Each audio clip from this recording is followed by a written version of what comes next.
drama politik kembali memanas di Amerika Serikat. Kali ini bukan soal perang dagang, bukan pula soal pemilu, melainkan proyek ballroom mewah di Gedung Putih yang menjadi ambisi besar Presiden AS, Donald Trump. Yang mengejutkan, proyek ini kini berubah menjadi pertarungan hukum dan politik tingkat tinggi. Bahkan, Jaksa Agung AS disebut siap menempuh jalur pengadilan demi memastikan proyek tersebut tetap berjalan.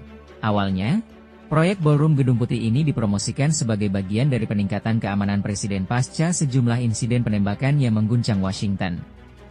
Pemerintahan Trump mengklaim ballroom baru itu bukan sekadar ruang pesta elit, melainkan fasilitas strategis dengan teknologi keamanan tingkat tinggi, mulai dari kaca anti peluru, sistem anti-drone, hingga perlindungan rudal. Namun di balik narasi keamanan nasional itu, banyak pihak melihat ada agenda politik yang jauh lebih besar.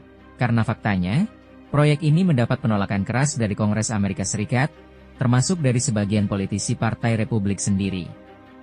Mereka mempertanyakan mengapa uang pajak rakyat harus digunakan untuk proyek bernilai fantastis hingga sekitar 1 miliar US dollar atau setara 18 triliun rupiah. Disinilah konflik mulai memanas. Ketika Senat membatalkan pendanaan proyek tersebut, pemerintahan Trump tidak mundur. Pelaksana tugas Jaksa Agung Todd Blanche bahkan menegaskan Departemen Kehakiman akan melakukan segala cara demi melanjutkan pembangunan ballroom itu, termasuk melalui proses banding dan jalur pengadilan.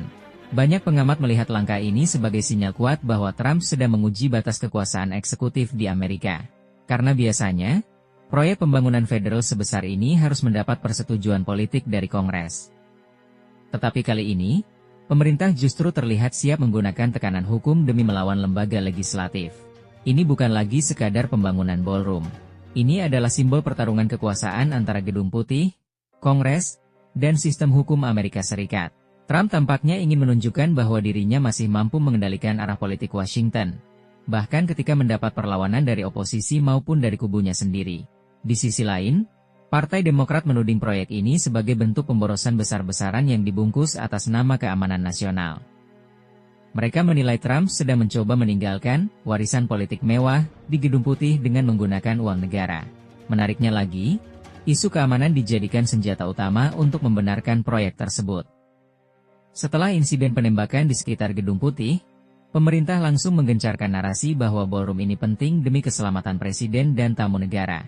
Tetapi publik mulai bertanya, apakah ini benar-benar soal keamanan?